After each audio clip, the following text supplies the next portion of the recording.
at night, burns a hand length from my window, and he wills for it to shine upon us all. Stand or fall in this ring of rosies, but darling, I don't have a pocket full of posies, just a tissue and these deaths we've lived through. So I claim to be as solid as the rock. Is that why I cannot walk today? Oh Lord, is this all I've got? 'Cause this is not what I'm made of. And it's been troubling you, it's been doubling up in you. I find my head and my head, find my heartbeat. I find my head and my head, find my heartbeat. I find my head and my head, find my heartbeat. I find my head and my head, find my heartbeat. It's like storyboards for little kids. You wanna be one again. No pain, no suffering, no catastrophes, no anomalies. You're just a pretty cat with no ears. It's that pound of flesh hanging in your hall. It asks some serious questions of us all as we forfeit this love. You built a world, can you patch me up?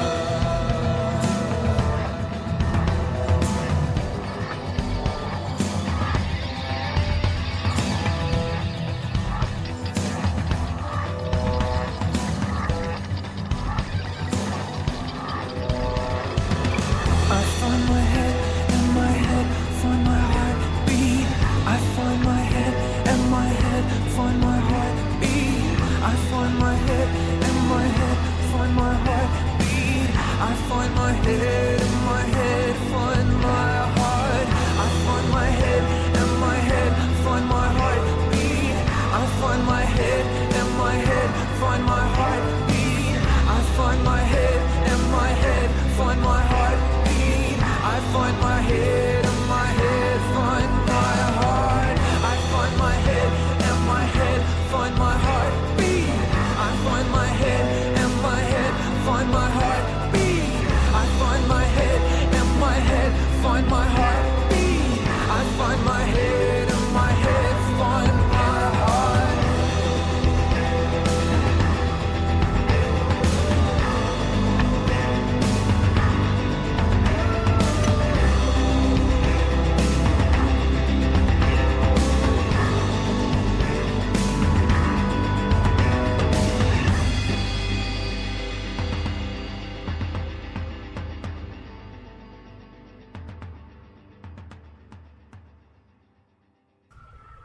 Right on. That was Officer with My Darling Defibrillator, as chosen by Mike, who is at Ralph's Life on Twitter.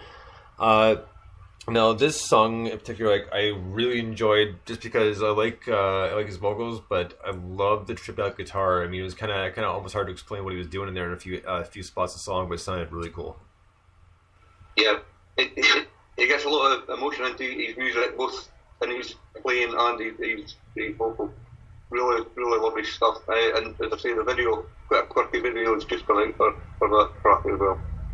I thought there was a certain sort of elegance about the song and the video, and I really like him visually and vocally. There's something, I don't know, it's quite magical about it. And, you know, I don't, what was he like live?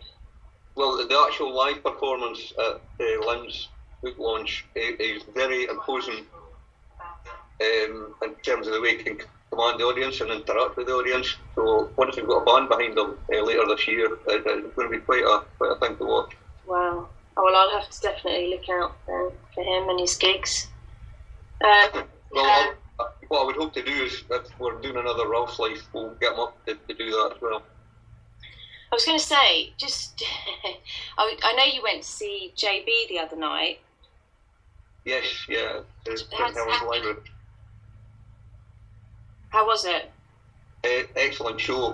Actually, I put a live review out of that earlier this week. It's the first kind of spoken word event I've attended other than going to see Lynn.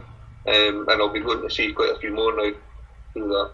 So it was a really good show. It was himself and Carol Robson performed that night as well. Fantastic. And it was great to be able to go and watch it in the library.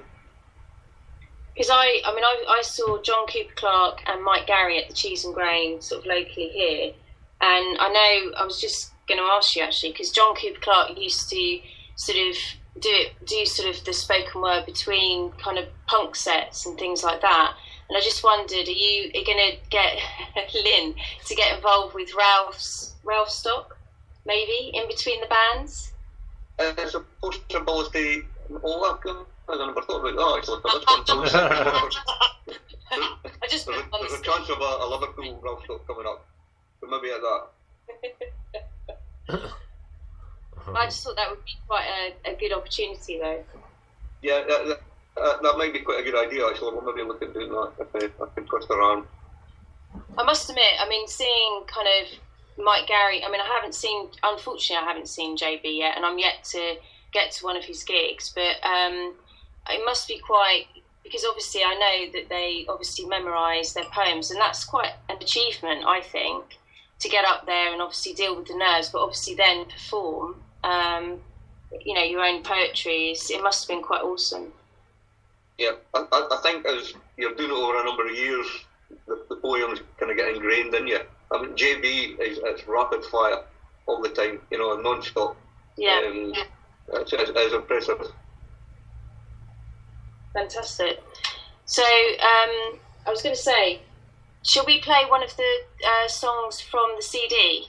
Yes, we can. That would be great, yeah. And since we'll give you a second chance here to cue this one up. Thank you.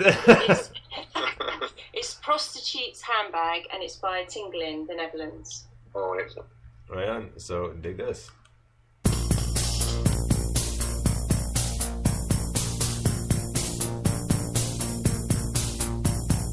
Prostitute's handbag.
Okay, there was Tingle in the Netherlands, and there was Prostitute's Handbag. Now, that was I like the electronic side to it, and the lyrics were were a little weird, but really cool at the same time.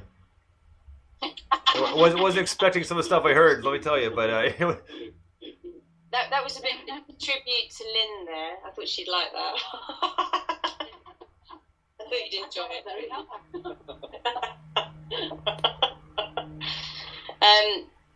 Yeah, I'm really partial to their stuff. I know they're not together anymore. I think they have talked about reforming and possibly doing it again, because I have something really unique and really quirky, and I just think very funny as well. I think there's a lot of comic, but very, talented, very different.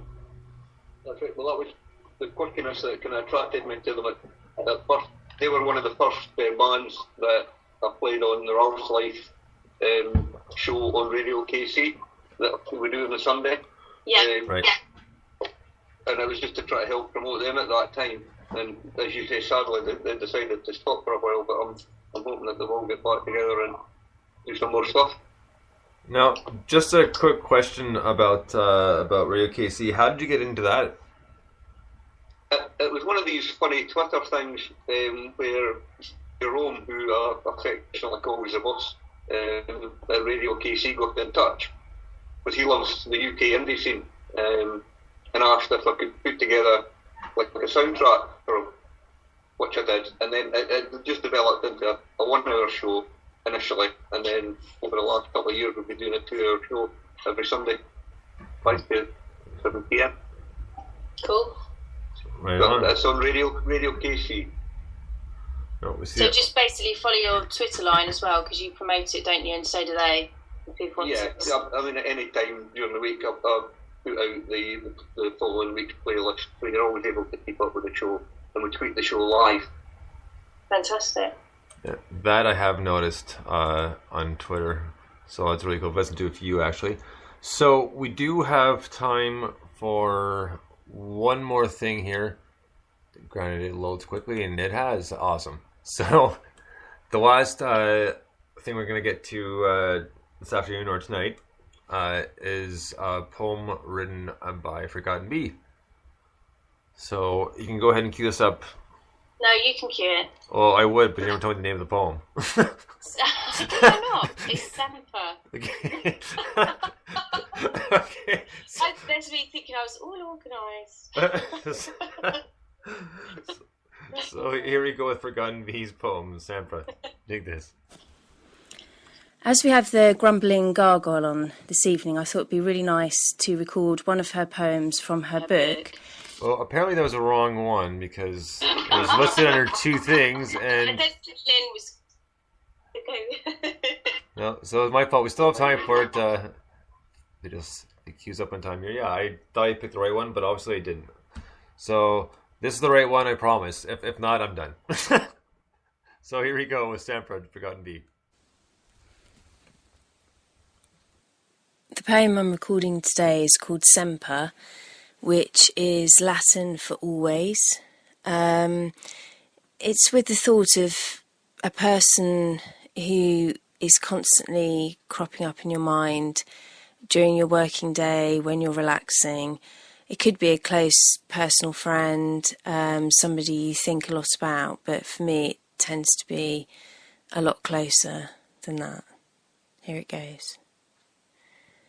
And then there's you.